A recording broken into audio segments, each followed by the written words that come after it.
Pleasure to meet everybody electronically, of course. And yeah, really excited to facilitate today's webinar, particularly around mental health in the legal industry. And I'm going to go into a little bit of detail as to kind of some of the main topics that I want to look at as best I can, but then also give my expertise in working within a mental health capacity within the legal industry, particularly up here in Scotland. So I'm trying to draw on all of my experience as best I can and hopefully provide you guys with as much value as possible to look at some insight into the nature of the mental health issue that exists in the legal industry, but then also strategies and how we as individuals and also firms can better support mental well-being and the benefits that can bring to. So hopefully we can do all of the above in the time frame that we've got. I wanted first to touch on a little bit about, first of all, why this matters. And I'm going to touch on a second about why MAPP and myself, why I feel like I'm a good fit and my company is a good fit to talk about this topic. You don't need me to tell you guys about the nature of the legal industry, the demand that it has on lawyers and on firms. I work a lot with lawyers. I have numerous lawyers in my friendship circles and in my family network. And I know relatively secondhand, not firsthand, that it's an incredibly demanding line of work and an extremely demanding environment, a very high pressurized environment, the perception of perceived consequences as well, which I didn't know where to put in, how best to word that, but I think that's a fair way to summarize some of the work, that it's very high pressurized and, it needs to be done right, I think is fair to say. Mental health issues within the industry are extremely common as well. And I'm going to touch on a few statistics, which statistics have their own criticisms as how much of a generalized nature they provide, but I do think they're really helpful in us getting a better grip on the extent of mental health issues within the legal industry. So I'm going to touch on that in a second as well. Like I said earlier, I want us to raise awareness of the mental health complications within the legal world and also to develop an understanding on how we can manage them better, as well as the importance of dealing with those difficulties and why it's important for each individual and for each firm. So why are we the best fit to discuss this? Well, MAPP are a Scottish-based, for now, Scottish-based psychological practice where we do a lot of one-to-one therapy. We do a lot of ADHD assessments, a lot of autism assessments, a variety of other assessments as well. We also do extensive psychological, medical, legal cases. So we work with numerous law firms in Scotland on historical sexual abuse cases, personal injury cases, road traffic accidents, and other cases as well, where we very scrupulously assess the mental health ramifications of certain instances. And we've done that for many years. We also work with kind of our corporate mental well-being packages for numerous law firms here in Scotland. So we work extensively with lawyers and law firms. We work as an employee assistance program in some cases as well. And we do a variety of webinars and workshops. So we are, and I feel, as the kind of director of the company, a very good fit in understanding the mental health landscape here. But then kind of what I tried to do today was trying to surmise all of my knowledge of what have I and what have we as a company seen as the standout issues within the legal world when it comes to mental health. And yeah, I'm hoping to touch on that as best I can moving forward. So what is the problem? What's the extent of the issue that law firms, lawyers are facing when it comes to mental health? I wanted to kind of throw up a general statistic, which doesn't necessarily just apply to lawyers.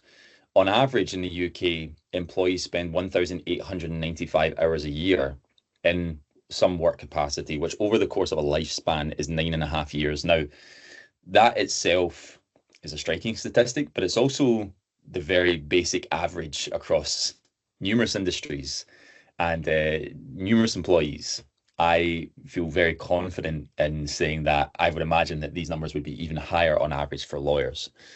There's a huge amount of time, there's a huge amount of effort and energy that goes into working in the legal industry. And so naturally, and I've always been a huge believer of this, of how much our work and our workplace impacts our well-being. It's one of the biggest oversights when it comes to mental health. There's a variety of things that we need to do to help with our mental well-being, but there's also a variety of things that impact it. And I honestly feel that work is probably in the top 2 or 3 things that impact our mental health, largely due to the number of hours that we spend there. So I wanted to throw that stat at you just to kind of get a little bit of a foundational understanding of just how impactful work is, and I think that's particularly the case for lawyers and firms. When doing some digging, I was looking at the Mental Health Foundation, and they had recently actually publicized and published some stats around mental health and lawyers, and I wanted to kind of throw a few out there. So from the top left here, 46% of UK lawyers have experienced depression in some capacity, and that was in the realms of meeting clinical diagnosis. That wasn't just experiencing depressive symptomologies like we all do. That was not being officially diagnosed, but that they could be diagnosed, which is a huge statistic. 61% of UK lawyers have experienced significant anxiety, again, that looks like it could potentially meet criteria for a diagnosis. That's twice the UK average. There's a huge disparity between UK average rates within different industries and legal industries, and anxiety is one of the biggest disparaging gaps there. 48% of lawyers reported that they work excessive workload. They have an excessive workload and excessive hours, which I'm sure comes as no surprise to you. And 47% of UK lawyers considered leaving due to burnout. This is something that we see a lot, particularly when we work as an employee assistance program for some law firms. We see a large number of lawyers come to us who are currently off work or who are burnt out from the extent of their work. And it can be really challenging to balance that. Again, it's a demanding line of work. And then the final stat here as well, which is 68% of UK lawyers stated that their job negatively impacted their mental health, which again is an enormous stat. Now, coupling back to the previous stat about the number of hours that we put into work impacts our mental health in many different ways, but to have 70-odd% of lawyers say that it was negatively affecting their mental health is a real shocking statistic, and one we've got to be really, really aware of. So what do we need to do about this, and what are the kind of key themes that jump out from the work that we've done at MAPP with a variety of law firms up here in Scotland and beyond? I wanted to break this down into 3 main themes and 6 kind of subcategories. I'm going to do my best as I go forward here to unpack them, as many of them as I can, and also kind of look at strategies and how we can deal with them better. So I put a lot of thought into this, and I think there's 3 main themes that contribute to mental distress or mental health difficulties within the legal industry, and those are stress, balance, and expectations. And within the stress realm, I broke those up into 2 subcategories. The first one is imposter syndrome, and the second is pressure. And these are 2 things under the stress family that I see and that we see at MAPP time and time again, with lawyers really struggling with, and law firms really struggling to help deal with their employees in particular. So we'll touch on those things. At the bottom right here is balance, and again, that's a real challenge for many lawyers. The classic work-life balance, which I want to touch on, and we're at risk of maybe utilizing some kind of pop psychology terminologies here, but those are really important topics. And the work-life balance is, of course, something that people within the legal industry really do struggle with. And also contrast.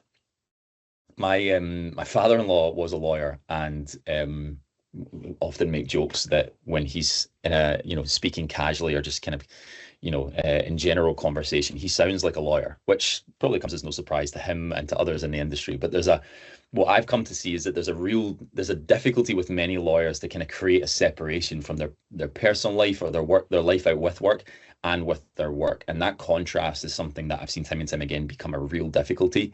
And actually the lack of contrast, this goes for general populations as well, the lack of contrast in our life can lead to mental distress in reality. So we'll touch on that. And then the final one is expectations. And those are kind of more general considerations, which is around being realistic and also investing. And we'll talk a lot about that, investing your own energy into work and things to that effect. So we'll touch on these 3 main themes and these 6 subcategories, and look at ways in how we can manage them a little bit better. So the first one, stress and pressure. Now, you don't need me to tell you about how pressurized your line of work is and how pressurized being a lawyer can be. And inevitably, mounting pressure can have a massive impact on our well-being. I think it's important to say that pressure from work is inevitable. Pressure a lot of times gets a really bad rap. And it's not to say that that should be cut out entirely. In truth, if it was, people wouldn't be able to do their job very well. They wouldn't be able to do anything very well. That pressure is inevitable at points, and it's really necessary in order for people to do their job well. I wanted to throw up a few warning signs of when it becomes too much, however, because there is a tipping point that is subjective, but it's also pretty objective. There are kind of universal rules where we can recognize that the pressure that we're experiencing that can help us in some senses become severe and too much. And when one finds himself becoming really anxious or extremely irritable, out with a context where it's appropriate, it's likely that the pressure is becoming too severe.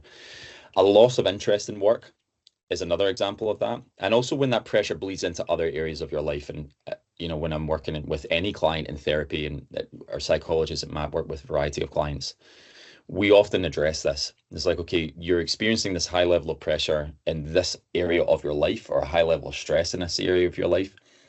That's understandable, but is it bleeding into other areas where it's not necessary? Again, very easy to say, but that's a really important variable that we address, is how does the pressure bleeding into other areas of your life, your personal life, family life, social life, these kind of things. Physiological responses is another thing. I hadn't thrown the statistic up there. I can't remember the exact number, so I won't butcher it, but there's a higher rate of people who experience physiological responses to anxiety in the legal industry than in other industries. And when I say physiological responses, that can be a variety of things, like trembling, or other kind of like other physiological symptoms that are attributed to high level of anxiety can also include things like panic attacks. We see higher rates of that within the legal industry than in others.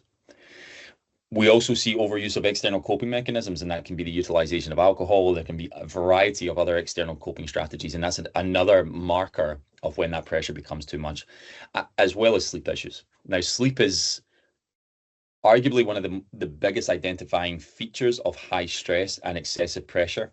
And I'm sure we've all experienced that to some degree or another, where our sleep becomes dysregulated. We're either sleeping too much, or we're not sleeping enough, or we can't get to sleep, or we can't stay asleep. These are all markers of when that pressure within stress becomes too much. I tried my best, and I'm doing my best to be a pseudo neuropsychologist here, as much as I know the very basics. I was careful not to go too deep into this, but I think it's useful information actually. When we have increased pressure, we experience chemical responses and neurological responses that enact our stress responses. The classic fight, flight, and freeze responses are things we've all heard of. That's ultimately what happens here. When we have a scenario that warrants us to respond, or warrants us to react in some capacity, that's ultimately what we're talking about. It's an increased stress. When from an evolutionary perspective, when we're hunting and gathering and we see a bear coming towards us, if neurologically or chemically we didn't get stressed out, we would die. Inevitably. So that stress is a really important evolutionary factor in order for us to respond appropriately. And it releases things like cortisol, which engages the liver to increase glycogen, which is the fuel in senses that we need entering into our bloodstream to respond as immediately and as quickly as we possibly can. It's used to help us keep on high alert post fight and flight response as well. So that glycogen release helps us, the cortisol release helps us engage with the bear that's coming towards us in that panic stress, but the glycogen released from our liver helps us to continue to respond. So let's just keep running away from the bear. It's part of the reason why in modern day today we see excessive weight gain attributing to stress as well. A lot of times you'll have heard that in the media, and you'll have heard that in other avenues as well, that high stress levels can really impact things like our weight. And it's largely because of these constant glycogen releases that we're having from the liver, the sugar that's entering our bloodstream being consistent over a prolonged period of time. Now, again, in contexts, I know I'm trying to blend the worlds of running away from bears and the legal world together, which may actually be quite appropriate at some points. But in contexts where we're in danger, we need the constant flow of glycogen to keep us responding after the fight or flight. the responses can help us in short bursts. So that really is kind of the difference between acute and chronic stress. And that's the key thing that we want to take away from understanding this on a neurological level. Acute stress is the response to the bear, the cortisol that's released, and then the glycogen that comes from our liver to help us continue to run away from that bear. That's the acute stress. Chronic stress, though, is when we are living in a world or in an environment where we constantly feel like we're running away from a bear. And as maybe a little silly as that analogy is, I think it's quite fitting for a lot of people who work in the legal industry that they genuinely feel that way, that there's constant stresses. There are constant needs for our cortisol to be released, for glycogen to be released, for our brain to continue to fire into this fight, flight, or freeze response. Those responses in short bursts, again, can help us. They can help us do things like when we push through pain in a marathon, or when we have that adrenaline rush when we do public speaking. I do a lot of public speaking. I do a lot of webinars, a lot of workshops, a variety of other things. I always get pretty stressed out before a talk, and I know that even if I'm feeling tired or I'm feeling a bit run down, when I do these webinars, because I feel that stress, I can engage a little quicker, and I can heighten my responses. But if I did that all the time, that would be prolonged, excessive, chronic stress. And we at MAPP see that time and time again within the legal industry. That prolonged and consistent exposure to these chemical responses can be really harmful, and can really negatively affect our mental well-being.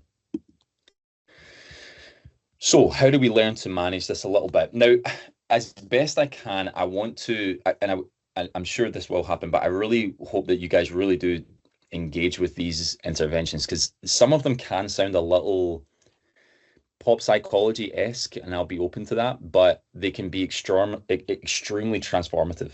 And I've seen it time and time again in work. One of the biggest things that helps in appropriate responses to stress and managing the stress and pressure of something like working in the legal world is to track those stressors, to write it down, to journal, and to understand more about, right, what is it that's going on consistently over a matter of weeks, even over a matter of months, that's stressing me out the most? What situations am I engaging in that are causing such stress? How am I responding? What is it inherently I think is going on that's causing that stress? That can be hugely powerful to get a better understanding of what's going on. Developing healthy responses as well habitually. We as human beings are notoriously awful for engaging in healthy responses to difficult scenarios. It's part of the foundational pieces of poor mental well-being. We often say in a variety of different forms of therapy that we engage in at MAPP, the problems aren't necessarily the problems that happen to you, it's how you respond to those problems. Of course, that's dependent on the situation at times, but a lot of times when somebody has really excessive depression or really excessive anxiety, really severe, one of the things that compounds that even more is how they respond to it. Maybe some of the unhealthy responses they have to the depression, not seeing their friends. And again, this is very easy for me to sit in this chair and say, but not going out, not doing certain things, those can compound the symptomologies even more. So learning to develop healthy responses that can include things like exercise or socialization or creating distance or meditating, all of these things can be very powerful. Talking to your team as well. And this, again, I'm beating this drum a little bit, but this is something we see time and time again with lawyers, is the internalization of the difficulties they face. This idea that, well, I'm stressed and pressured, but so are all the other team members. And there's plenty of people who've been in this team or in this firm for 20, 30 years. And, I've been here 6 months and I can't go to them and say, listen, I'm finding this really tough. Well, you can. And the more that you do that, appropriately so, the less you're internalizing those difficulties, the more support you're likely to garner as well. So I think that's a really important intervention that people look at. And also for a message for firms to look at how they cultivate a team ethos like that. I am not disclosing anything here, but so many lawyers that we speak to at MAPP feel that they can't speak to their firm because of these reasons that I've just listed there. And doing a better job of cultivating an ethos of open communication about these difficulties can be transformative for the culture of those firms. Committing time to recharge, which is always difficult, but really taking that as a priority. It's not we always say this, but it's not like a nice addition. It's not looking at it as something that's nice to just have, but really structuring time whereby you can recharge in some subjective way.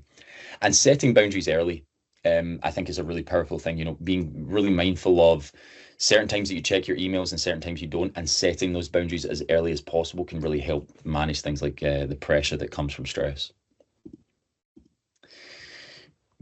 When we talk about stress as well, I wanted to look at a classic component of that we see in a lot of areas, but we particularly see in the legal world, which is imposter syndrome. It again is a bit of a pop psychology terminology, but it's a really, really powerful variable to stress. I want to give us a little bit of a definition of that, and I've stolen it from the English dictionary, and it says that the imposter syndrome is the persistent inability to believe that one's success is is deserved, or has been legitimately achieved as a result of one's own efforts or skills. I think that definition really does cover what imposter syndrome is. Imposter syndrome is ultimately when somebody achieves something, but derives it being through things like hard work or luck, as opposed to anything inherently that they possess, such as skills, abilities, efforts, these kind of things.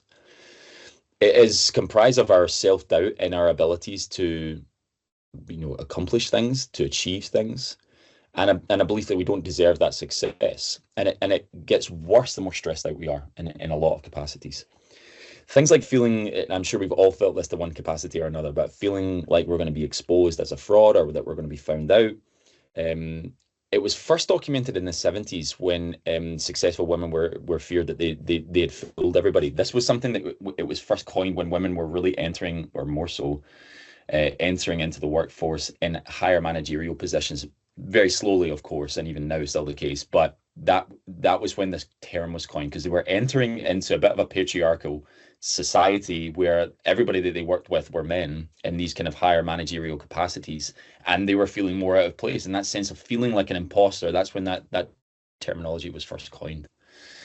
I wanted to share a little bit of what looks like a more complicated matrix than it is, about what imposter syndrome is really all about, and how it gets worse, and thus how we can deal with it. So there's a wee bit of a weird overlap with the slides here, apologies. If you can take a look at the top left box here, which is, we've got an achievement related task of some capacity. That could be anything. It could be a project that we've got at work, it could be a presentation to give, it could be anything. A natural human response is to experience a level of anxiety, maybe even some self-doubt and worry. And somebody who thinks that they're a fraud or that they're going to get found out may feel that to an even greater degree. And that person may do one of two things. They could either over-prepare or they could procrastinate, both of which I'm sure people are familiar with. Now, if you look at how these two circles kind of envelop, so if one feels that anxiety to the achievement-related task, and they therefore think, right, okay, well, I've got to cram as much work in as I can, and I'm going to over-prepare. What they ultimately do is they bypass the sense of accomplishment, the positive feedback they may get, even the feeling of relief of achievement, and associate all of their success to the effort they put in. Well, I worked 15-hour days for the past couple of weeks, and I just got it over the line. It was my effort. It was my hard work that got me through.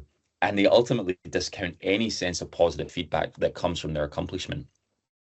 That can lead people to feeling, particularly people that are experiencing imposter syndrome, to feeling like they're a fraud, to feeling like they don't belong in that environment. It can even lead to things like depression and anxiety.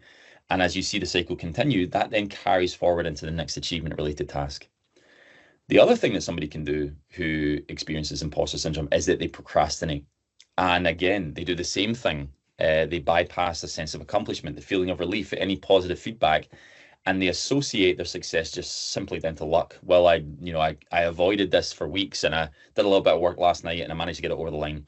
And once again, they discount all that positive feedback, and they carry that forward into the next achievement-related task, and the cycle starts again. So the point being here is that the more we associate our success to over preparation or to procrastination, i.e. to effort or to luck, the more likely we are to discount any real sense of positive achievement when it comes to our successes. And we see this with lawyers all the time, that sense of feeling really out of place, that they don't belong here. And when they achieve things, gosh, it's just because I worked really hard, or it's just because I'm lucky. So how do we go about breaking that cycle? Well, there are a few things that I wanted to kind of flag up that I think are useful. The first is, and kind of utilizing a bit of a growth mindset here. The first is to reframe the task. Rather than looking at a task to prove your work, which is what a lot of people within the legal industry do, seeing the task as an opportunity to learn, progress, and develop, that shift in mindset towards those achievement-related tasks can release this pressure more so. Of course, it doesn't change things overnight completely, but it can really help release that pressure and that stress and alleviate that sense of feeling out of place if you look at tasks from a learning opportunity as opposed to a proving self-worth opportunity. I think there's also something about learning to work smarter, so connecting with others, using strengths, and structuring time more in order to manage things like over preparation and procrastination. And there's also another thing about experiencing the success of accomplishments. So setting time aside to really reflect on those achievements, to reflect on your work, your skills, your abilities, and not just your luck, is like a kind of after effect. So like once an achievement has been engaged in or something has been successful, really reflecting on, right, what are the skills and abilities I have that got that over the line, rather than just the hard work and rather than just any sense of luck. One of the other things that I think sounds a little weird, but it is important, is learning to seek out tasks that you're good at too. Within the legal industry, what we see time and time again are young lawyers in particular trying to get opportunities to constantly prove themselves. And they end up getting themselves in a cycle of feeling totally out of place and feeling like a total imposter. Learning as best as possible to apply and work on projects that you know you're good at, that you can feel a sense of relief and accomplishment from, can be extremely helpful. And seeking support where possible kind of ties into what we talked about around stress and pressure, and learning to engage and discuss that with your team. Seeking support can be really powerful. I kind of added this formula of the 4 R's of how we deal with imposterism and when we feel it pop up. And the first is that we recognize when it's happening, that we respond appropriately, like the interventions that we just made there, and we reflect on their success. So like, if you've got a project that has done well at work and, people are congratulating you on your hard work, really reflecting on, right, okay, what skills did I exhibit there? What abilities have I shown, as opposed to what are the, how many hours I put in or how lucky I was, and then reevaluate how you might try and engage in that mindset next time around, and then take that into the next achievement related task. And I think these 4 R's of recognizing, responding, reflecting, and reevaluating can be quite useful. I wanted to also kind of just briefly moving forward into the last kind of couple of points around balance. And this is, I feel hesitant in some capacity with these, because I think there is a real risk of sounding a little kind of pop psychology and a little, be kinder to yourself kind of thing, which has its merits, but can kind of go over our heads a little because we've heard it so often. The difficulties with work-life balance is one of the most stereotypical difficulties for lawyers that we've experienced. And that goes for people within my social and family network, as well as the people that we work with. But what does an actual work-life balance really mean? Well, it's ultimately where there is no cohesion between work and life, and where there's a lack of definition between work and life. The blurring of lines between how work bleeds into personal life, and also how personal life sometimes bleeds into work. The alleviation and the improvements of a work-life balance is when work and life operate well without jeopardizing each other, where they both have their place, and where one is able to engage in the efforts attributed to each of those identities without blurring those lines. And instead of looking at this perhaps from a work-life balance perspective, I think it might be quite healthy and useful to look at it from a perspective of a work-life integration perspective, which is a little different in my eyes. One of the things that we often talk about in work-life integration or balance is where we need to make time. We need to make time for our family. We need to make time for exercising. We need to make time for eating well. We need to make time for, going out for dinner with friends. And as much as that is true, I think it's even more important that we learn to create separation from our work and life, and we learn to create contrast. And that's extremely difficult. It's even harder after COVID, This is where the work-life integration became more challenging because our work and home became one. We all worked from home for a prolonged period of time. We woke up. I remember working with certain clients, not necessarily just in the legal industry, but where their office was in their bedroom. You're working in a one-bedroom flat, and you wake up, roll out of bed onto the computer. There's no separation. There's no contrast between the two realms, and that becomes extraordinarily problematic.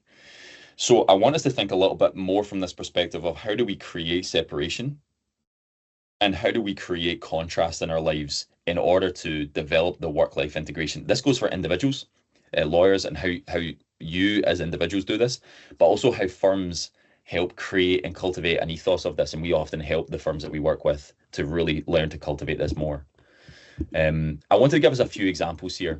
So a couple of examples of how we make time. So that could be, fitting life stuff into our busy schedule. It does often mean that sometimes we sacrifice work. I'm not saying that that's a bad thing, but I can understand how that becomes problematic. It being important to carve out time in advance and prioritize personal things. All of these things are challenging. And setting work-free evenings and weekends and booking these times into our schedule. Those are all examples of making time. Creating separation is a little different, and we need to ask these questions of how do we actually separate from our job? When we leave work or when we shut the laptop down, how are we creating a distinction from the life we're now entering into? So that could be examples of like being really mindful of our emails and on our phones. We're on call all the time. The extra projects of overtime that we engage in that we feel that we have to. And again, the imposter syndrome sometimes fuels this. Setting appropriate and clear boundaries, having work-free environments. This, for me, I think is a huge one. And it sounds little pedantic things, but like when you get home, making sure that you change out of the work clothes that you're in instead of sitting about, and just like little things like that can really help create that separation and distinction. And being extremely careful who you talk to about work and when. And lawyers' role in legal circles socially is an easy trap to fall into, to just talk about work even after work. And maybe there are some boundaries that need to be set there as well. The companies that do this, that we've seen and we've worked with, who create an ethos of separation, see transformations with their well-being of staff and also productivity. So that creating separation is extraordinarily powerful and important. I wanted also to look at some examples of what does it mean to create contrast.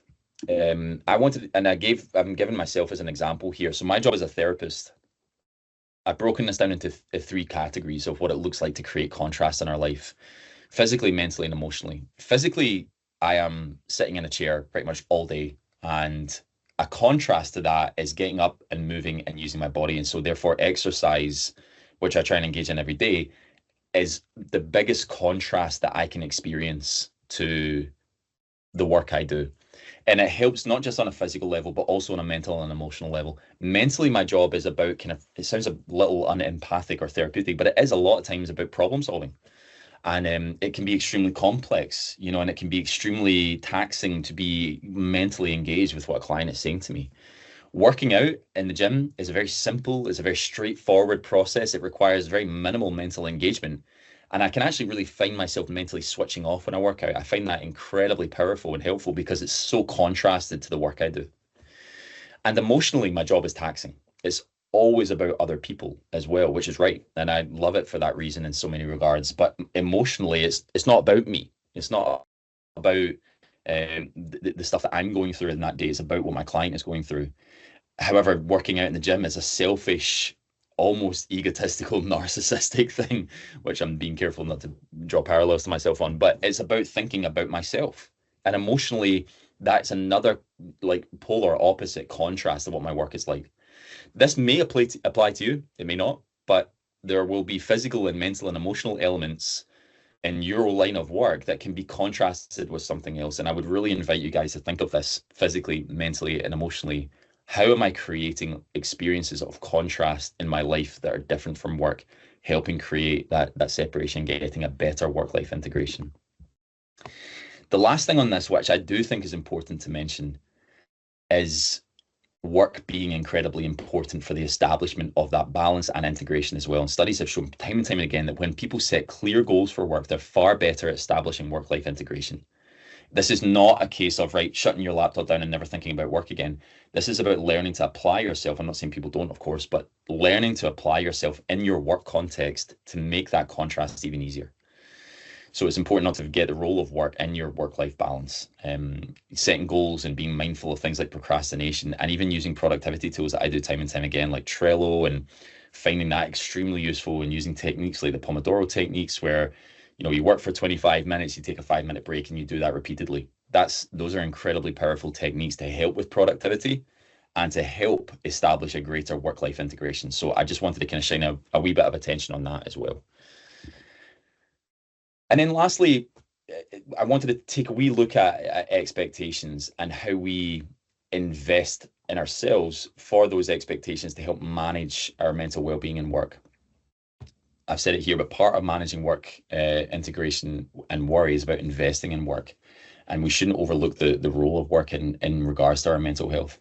Investing in learning and development and feeling and improving that sense of competency in our work is extraordinarily beneficial for our mental well-being in the job. And feeling that kind of investment in the team around you. That's why I kind of barked on about this point time and time again, of learning to talk to your team and learning to invest and integrate with your team and connect with your team can be extremely helpful for learning to manage our mental well-being, and also being really clear about how much we are investing in work, not taking on too much. And again, this is kind of where the imposter syndrome, particularly for young lawyers, comes in, or new lawyers comes in, is that sense of, okay, I just need to fire into every opportunity that comes my way. That can be quite detrimental, and we do need to be mindful of that as well. I put up some key points here about how we can learn to manage expectations, invest in ourselves a bit more to help manage our mental health. And I'm going to rattle through these here. So, talking to management about changes that we think need to be made, and investing in learning and development. Asking the stupid questions early is something I really struggle with. I'm pretty sure people in the legal industry struggle with that as well, not wanting to look stupid or that they don't know what they're talking about. Trying to do that as best as possible is important. Breaking tasks down into manageable chunks, and learning how we can stay connected with our team as well. All of these variables really do help with developing a sense of investment and managing expectations in our role. All right, guys, thank you so much for your time today. That's everything from me. I hope today was useful. I was really keen to kind of extrapolate our understanding at MAPP, the work that we do with a variety of law firms in the country. We love working with law firms, and there's so much need, I think, for mental health understanding and learning to manage those mental health difficulties within the legal world. So hopefully that was helpful. I've put on our website here, which is mapp-psychology.com. My email is there as well, and I'm happy to answer any questions just now, of course, but I'm happy to answer anything via email as well. And also really keen to maybe connect with other lawyers and law firms across the country about the work that we do in our psychological, medical, legal assessments, our corporate work, anything of that. I'm very happy to discuss as well. So huge thank you for your time today, guys, and hopefully that was helpful.